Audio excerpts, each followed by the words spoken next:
Hey, Sean, do you know what? I think that our listener want real protection against cyber risk, and I know that High Trust is the leader in cybersecurity assurance. But what makes them the go-to choice?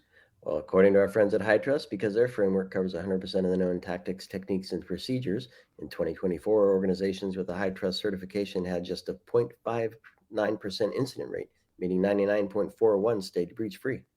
That's solid, but what about staying sharp over time? HITRUST regular certification process isn't just a checkbox, it actually drives improvement. Repeat customers see up to 54% fewer corrective actions needed year over year. And now, with their new AI security assessment and certification, you can actually tackle AI risk with confidence as well. Then check out the iTrust framework. Go to hightrustalliance.net to learn more.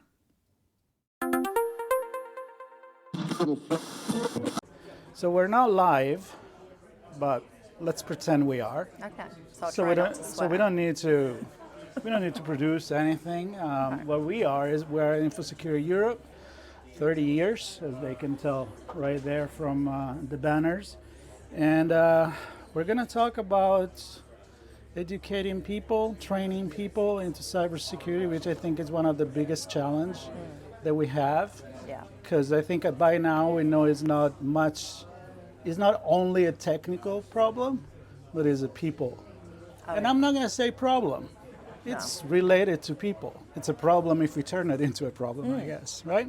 Yeah. So I'm curious to know what you think about that and what you do in the industry. So to start, I would say if you can share a couple of words about yourself, Yeah, who you sure. are, and how you got in the industry, which you just told me, but I would like for you to share with our audience. Yeah, no problem. So my name's Gemma. I'm the founder of a company called Culture Gem, and I am a security, behaviour and culture transformation consultant. I focus on the people and process side of cybersecurity. We don't touch the technology in any way at all. I'm basically trying to build an army of cyber-aware people so we can fight against the bad guys. And we do it for my nan, because I love my nan. She's the most important person to me. And my view is if my nan understands cybersecurity, then your nan understands cybersecurity, and your mum and your sister and your brothers and your kids and your cousins, and then we can protect ourselves against the digital risks. There's one say that, I don't know, it's attributed to Albert Einstein, but I think it could have been said by many other people. If you really understand the topic, you're able to explain it to, a 12 years old kid or your grandma, which is, Exactly. so I love that approach for sure. And I think there's definitely something that we've been doing wrong in the industry, which is kind of like to keep it that secret sauce or the shaman, the magical, and we know how to solve things and you don't, and you're the problem, or you shouldn't be touching anything, or maybe just one button that fix everything. So what's your take on that? Yeah, I think in cybersecurity and technology, I think we like to be the smartest person in the room, but that's not the best situation for people. And if you look at any cyber incident, there's been some large-scale retail attacks recently, globally. And every single one of those involved people from all levels. I was just doing a talk downstairs actually around the humans behind the hack. And when you look at the people, we're not just talking about the victim, the person who opened the front door, because why wouldn't they? They're following a process that's broken, or they have a lack of understanding. We're talking about the customer at those stores that may now not be able to get what they need. We're talking about the supply chain, the independent farmer that produces milk or sausages or whatever it is that they do, right down to the motivations behind the bad actor or the hacker. And with the recent cyber attacks that we've seen, they've been young people, and we've let down those people by not showing them that they could be on the good side and they could be fighting and ethical hacking, and that's a career path. But I think what the quote is: seek to understand before you can be understood, and that goes for every person within the attack chain, really, every human that's impacted. And it's our responsibility as cyber people to make sure that people do understand what that means. Whether that be my nan going shopping and now she's at higher risk of scams herself because her data could have been leaked in these situations, or right up to the board who need to know. So the human side is so important, and the processes and understanding all of that, not just the tech. There's only so far that the tech will take you. And if we just keep investing in the tech in the way that we've been doing, I think 10% of an IT budget is spent on cyber tech, cyber, and less than 1% of that is spent on human controls, human interventions. We buy the shiny boxes with the flashing lights, and we don't worry about the people. But the people are the ones affected by it, and they're the ones defending against it. So they're so important. Yeah, that's actually one of my favorite quotes. I call it the blinking light and funny noises. Yeah. And we just love to follow that, right? Yeah. Sometimes for really no reason other than they're shiny and blinking and they're funny. Yeah. But do they serve a purpose, right? And in order to serve the purpose, do we use it as the tool that they are and not just the solution on its own? So one of my questions, and it's funny because it's coming out already in many of the conversation that we've been having here, even with our friends from analysts from Forbes, behavior, right? That I think is going to be my word of the event, behavior, which, instead of being a tech acronym, is going to be actually this word. How do you think you can bring something that goes through the office or the corporate, let's say, castle and walls where it's well protected by a lot of tech, and then bring it home and use maybe your knowledge as somebody that works in a company that has been trained and bring it to your family as well, because we're all together in this. It's culture, and it takes time to change culture. So do you find, I don't know, do you have an approach that should be applied to both? Yes. Okay. Absolutely. Nice. Now, realistically, you've got a cyber team. Most companies, let's talk big companies that have got enterprise level security tooling, shiny box, blinky boxes and things like that. They've got a team of people. It's their job to protect you. Right. And they are, I'm one of them, so I can talk negatively, but we're not great at talking to people. The cyber people are not great at engaging with, the general population, because we wonder why. Right, we don't understand them. We don't talk to them on their level, and there are many, many reasons why that is the case. It is their job to protect the organisation. It's not my job. If I work on the reception, or if I'm in marketing, it's not my job to protect the organisation, right? Because you pay the cyber team, and they've got loads of budget, and they say no, you can't do that. No, that's wrong, without any explanation, without understanding why, the motivations behind the average person. So how you get people to change their behaviours and actually care about this is if you consider like the smoke detectors in a home, right? Your smoke detectors go off, and whether there's a fire or not, you pay attention. You look, you get your towel, you take an action because the noise is happening, and you do something. You open windows, you open doors, and you protect yourself. You're alert to your surroundings, and that's what we don't do in cyber. We don't do situational awareness, and we don't tell people what to do, and we don't get them to look. We say, look for the typos in the phishing emails, but what if there are no typos? Hover your link, but what if your corporate email monitoring system puts a safe link? So you hover the link and you get a safe link, so you can't tell whether that's a legitimate link or not. So we tell people all of these things, but the reality is we're not making them situationally aware. We're not showing them that when the fire alarm goes off, here's what we need to do. If they get scammed, what do we do? Like, they don't know the number to call. They don't know the company. Do they call the police? Do they call the bank? What do they do? And that's where we've failed people, and we need to do better. And so what you don't do is get people to change their behaviour and the culture of an organisation by telling them how to protect an organisation. You tell them how to protect themselves, and you give them stories about people like them. And you do it through marketing and the storytelling and getting them to engage with people that they could see themselves as. Like, don't put your prescription in the bin because that all of your information is on that, and that could be used, and here's how it could be used. And none of us are immune. The like directors in the National Cybersecurity Centre have clicked on phishing emails.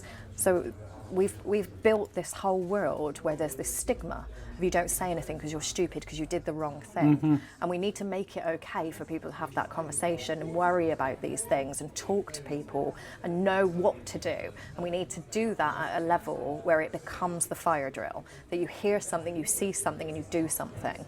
In the UK, on the underground system, there is an announcement that says, see it, say it, sorted. Yeah, I heard right? it. I just heard it. Yeah. And that's what we need. In bars, I don't know if you've seen this while you've been here, we have posters up that say ask for Angela. Now, Angela is the code word that if you're in danger, say somebody's talking to you or you feel like you need help, you go to the bar and you say, is Angela working? And we're trying to condition a population to say, if you need something, you need to say something. And here's the word that you can say and we'll protect you. And that's what we're not doing in cyber. We need a see it, say it, sorted. We need an ask for Angela. What we're doing is saying acronyms and jargon and MFA and 2SV and what does that mean to somebody and how do I protect myself?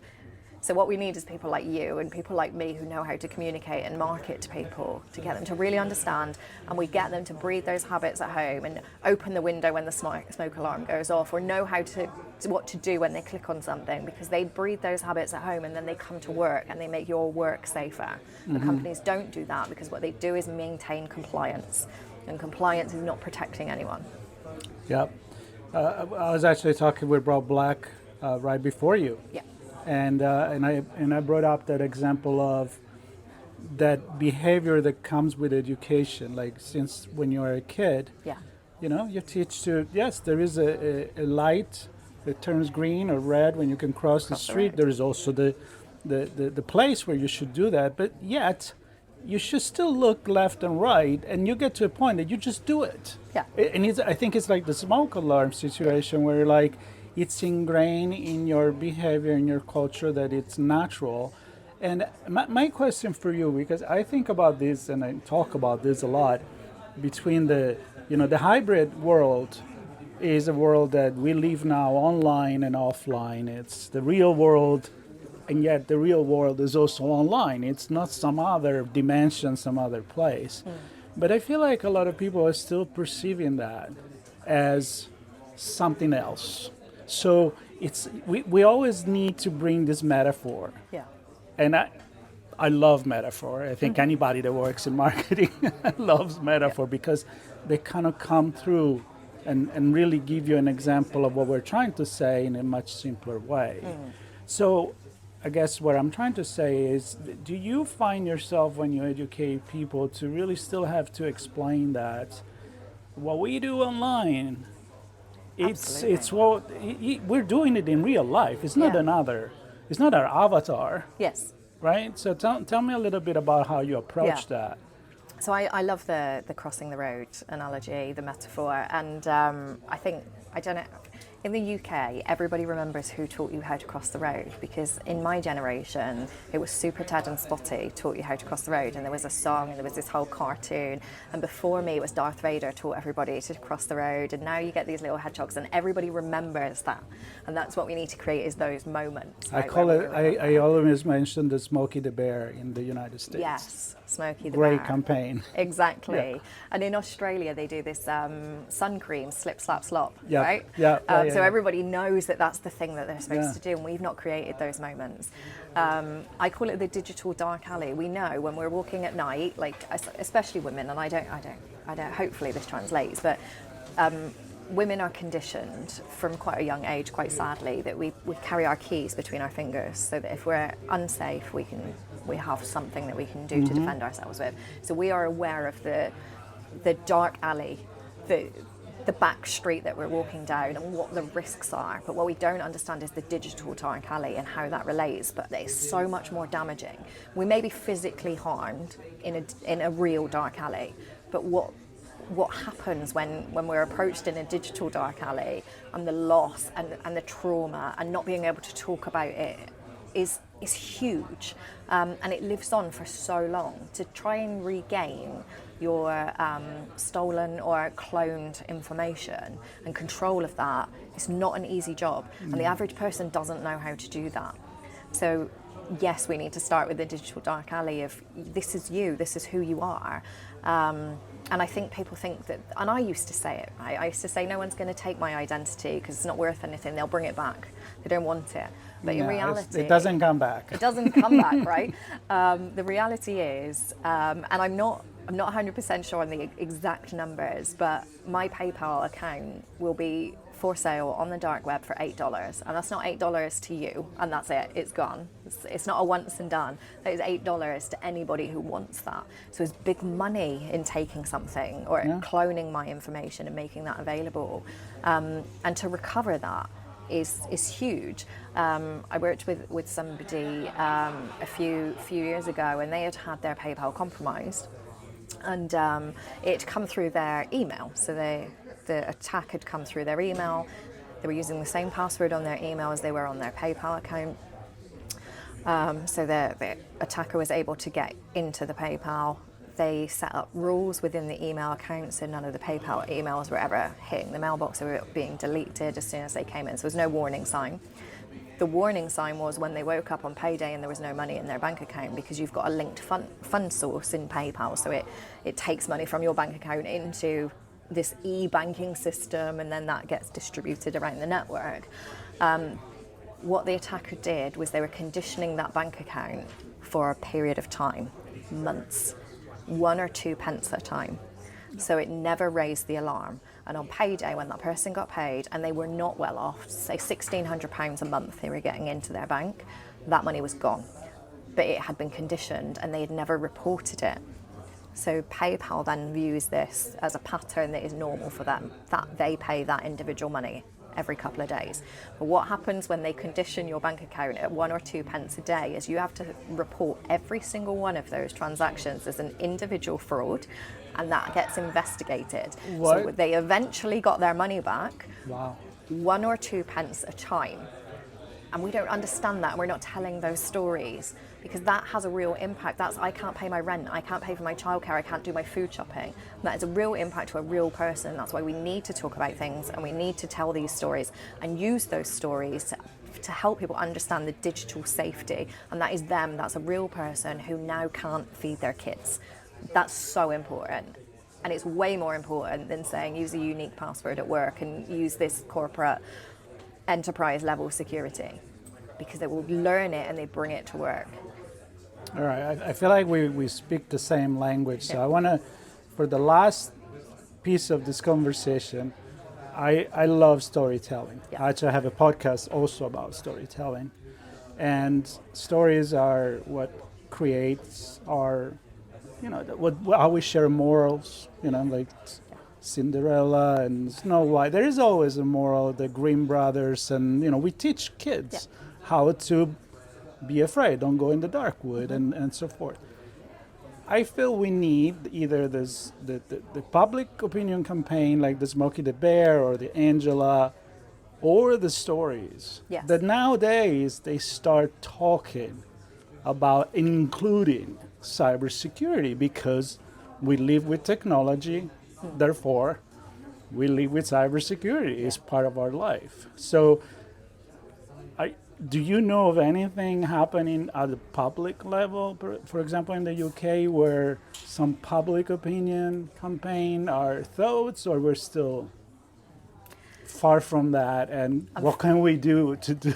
Let's do something about it. Unfortunately, we are really, really far from this. And I don't know if this is common knowledge, but in primary school, so in children below the age of 11, they have 1 hour a year of cyber security education. 1 hour a year? A year. Wow, that's worse than my English in Italy. Good thing that I learned about myself. It's 1 hour a year is a joke. Don't even do it. By teachers who don't know how to teach. Yeah, who's teaching the teachers. Yeah, right? And it's really sad. And I am trying to do something about this. I'm trying to come up with a way where we can drop something into schools where it is just part of your lesson, and the teachers go and mark. And I'm going to try. I have to do something. You have to. There's a lady called Wendy Goucher who has written a series of children's books from the age of 4 up to, I think it's teenagers. She's got a series of books. The first one is Nettie in Cyberland, and it's it's books around how to be cyber safe as children. Love it. And so big shout out to Wendy Goucher. And what's really sad about that is that publishers don't, it's too niche, because it doesn't fit into the children's book and it doesn't fit into the cybersecurity book. So we collectively need to lobby publishers and say we have to do this, right? We need every child in the world to have access to Netty and Cyberland, because the schools are just, they don't have the resources and they don't know how to do it. And I'm going to do everything I can to try and get this into mainstream education, to make it the cross the road or the smoke alarm. And we have to do that collectively. We need to reach that tipping point that there is enough critical mass to become that. I would love that. Love it. If you can do that with your podcast, let's do it. Well, let's do it together. I mean, I feel like we need to high five on that. It takes a tribe. Let's do it. Let's do it. That's our mission. All right. And with that, we're going to call it off on this. I hope people are going to be thinking about this, because it really is a problem that touches everybody. Absolutely. And being in a conference where there's a lot of B2B experts and professional talking about that, and being able to have this very family, children education, and that applies to enterprise, of course, and people in general. But these are it's as important, these are our next if cyber not more professionals important as well, right? So exactly. They need to care about it. Well, imagine that they get older and they already know and have a culture of security, cybersecurity, then we have halfway, more than halfway there, right? We're going to build the army. All right, let's do that. All right, thank you, Jemma. Thank you. It was a for pleasure. Me. Thank you, everybody, for following us. Sean is not here to tell you where to find more information about everything we're doing with ITSP Magazine here at InfoSecurity Europe. Try to remember itspmagazine.com/infosec25. I think I did good. He's nodding his head, so I'm very happy. Jemma, thank you so much. Thank you. It's been lovely. Thank you. Hey, Sean, do you know what? I think that our listener want real protection against cyber risk, and I know that HITRUST is the leader in cybersecurity assurance. But what makes them the go-to choice? Well, according to our friends at HITRUST, because their framework covers 100% of the known tactics, techniques, and procedures, in 2024, organizations with a HITRUST certification had just a 0.59% incident rate, meaning 99.41 stayed breach-free. That's solid, but what about staying sharp over time? HITRUST regular certification process isn't just a checkbox, it actually drives improvement. Repeat customers see up to 54% fewer corrective actions needed year over year, and now with their new AI security assessment and certification, you can actually tackle AI risk with confidence as well. Then check out the HITRUST framework. Go to hitrustalliance.net to learn more.